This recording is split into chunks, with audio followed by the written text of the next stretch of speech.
안녕하세요 여러분. 미국 중간 선거의 결과도 중요하지만 선거 이후 트럼프가 어떻게 경제 정책을 펼쳐나갈지가 더 중요한데요. 특히 우리에게 중요한 부분은 바로 무역 전쟁입니다. 트럼프가 왜 무역 전쟁을 하고 도대체 무엇을 원하고 있는지 알아야지 이 무역 전쟁이 어떻게 흘러가고 어느 시점에 끝날 것인가를 예측할 수 있는데요. 미국이 원하는 것은 중국의 철저한 금융 개방이라고 생각합니다. 이와 관련해서 자료를 찾다가 리샤오 지린대 경제학 원장의 졸업식 연설문을 보게 되었습니다. 중국인임에도 불구하고 굉장히 객관적이고 냉철하고 날카롭게 상황을 분석해 놓았는데요. 정리해보자면 크게 세 가지입니다.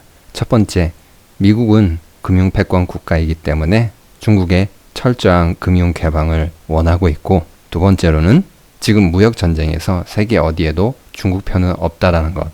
세 번째로는 중국과 미국의 무역 전쟁에서 중국은 사실상 게임이 안 된다는 것이었습니다.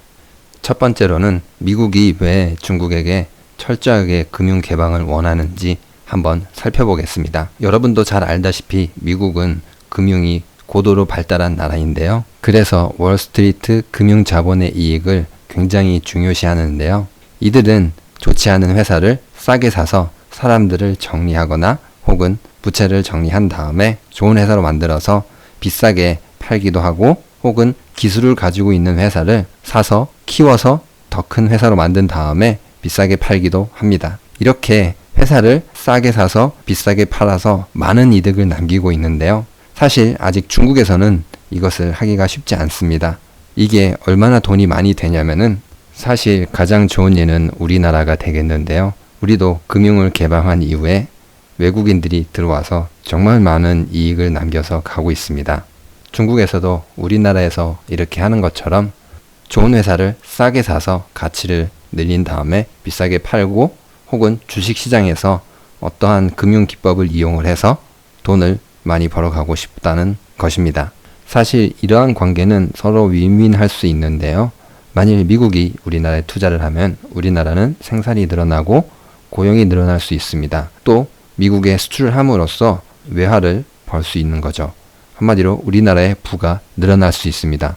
그렇다고 미국이 손해를 보느냐? 그런 것도 아닙니다. 왜냐면 미국은 아까 보신 것처럼 싼 회사를 우리나라 사람들이 열심히 일해서 키우면은 주식에 대한 차익 혹은 배당금을 챙겨가기 때문입니다. 그래서 양쪽이 다 커진다면은 서로 윈윈 할 수 있는 관계가 될 수 있는 것입니다. 하지만 중국과는 현재 윈윈하는 관계는 될 수 없는데요. 미국이 중국에 투자를 하면은 중국에서 생산을 하고 고용이 늘어나게 될 수도 있습니다. 그리고 생산한 물건을 미국에 싸게 팔아서 돈을 벌 수 있습니다. 이렇게 되면은 중국만 좋게 되는 거죠. 만일 미국이 투자한 돈을 회수하고 싶다, 혹은 더 비싸게 팔고 청산하고 싶다, 다른 회사와 합병하고 싶다, 이게 쉽지 않기 때문에 미국 입장에서는 지금 굉장히 손해를 보고 있다고 느낄 수도 있습니다. 그래서 중국에게 무역 전쟁을 선포하면서 금융 개방을 해, 안 그러면 너희들 물건 더는 사주지 않을 거야 라고 엄포를 놓고 있는 것인데요. 월가에서 돈을 다 벌어간다면은 극소수 사람들만 돈을 벌어간다고 생각하실 수 있는데요.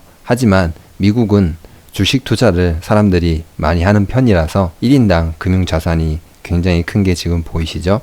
세계에서 2위인데 그만큼 주식이라든지 펀드라든지 이런 상품들을 다양하게 들고 있어서 월스트리트에서 금융자본들이 중국에 투자를 해서 돈을 벌어온다면 이 일부분은 국민들, 그러니까 미국 국민들의 호주머니로도 들어갈 수 있다라는 것입니다. 한마디로 미국이 더 잘 살게 될 수 있다라는 것이죠. 그래서 미국은 중국에게 금융 개방을 원하는 것일 수 있습니다. 두 번째로는 중국 편은 없다라는 것입니다.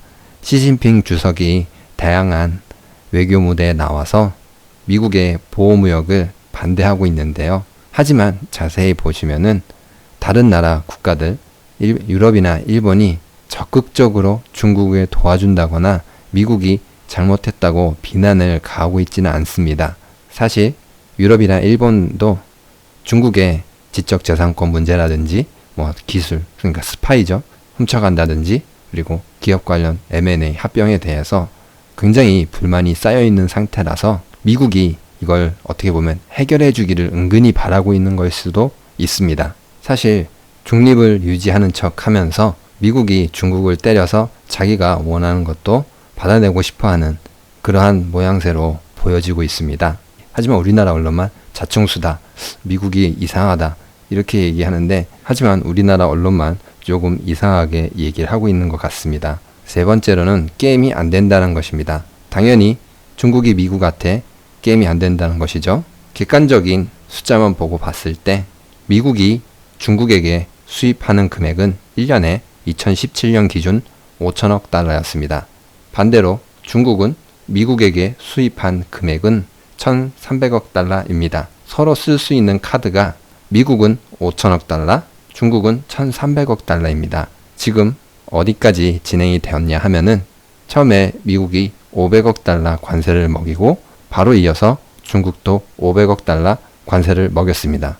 그리고 나서 9월 중순쯤 2천억 달러를 관세를 먹이겠다고 예고를 했고 관세를 실제로 10%를 먹였습니다. 그리고 나서 중국이 다시 보복 관세로 600억 달러의 관세를 먹였는데요. 이제 남아있는 카드는 미국은 2,500달러의 관세 카드를 쓸 수 있고 중국은 200억 달러의 관세 카드만 남았는데요. 비교해 본다면 아직도 트럼프는 최소 2장 내지 3장의 카드를 더 가지고 있는 것입니다. 반대로 중국은 마지막 남은 카드 한 장을 들고 있는데요. 굉장히 불리해 보이는 형국입니다. 트럼프의 협상 스타일에 대해서도 이야기를 했는데요. 상대의 약점을 잘 파악하여 마지노선을 무너뜨려 위협하면서 자신의 목적을 이룬다고 합니다. 그리고 부드럽게 변해 자신의 이익을 최대화하기도 하는데요. 실제로 우리도 봤죠. 처음에는 막말을 주고받다가 갑자기 김정은을 사랑한다고 이야기하는 트럼프를 봤습니다. 벼랑 끝 전술을 펼치다가 자기가 원했던 것을 얻을 수 있다고 생각하자 갑자기 태도가 돌변한 것인데요.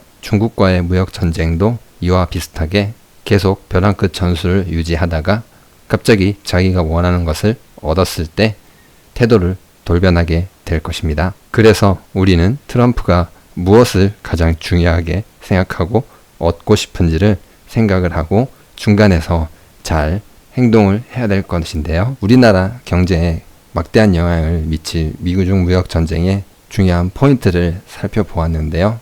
미국은 중국이 금융을 개방할 때까지 때릴 것이고 세계 어디에도 중국 편을 들어줄 나라는 없을 것이고, 세 번째로는 미국은 카드가 많이 남아있지만 중국은 마지막 카드 한 장밖에 남아있지 않다는 것이었습니다. 만일 중국이 금융을 화끈하게 개방을 한다면 우리에게는 정말 절호의 기회가 될 텐데요.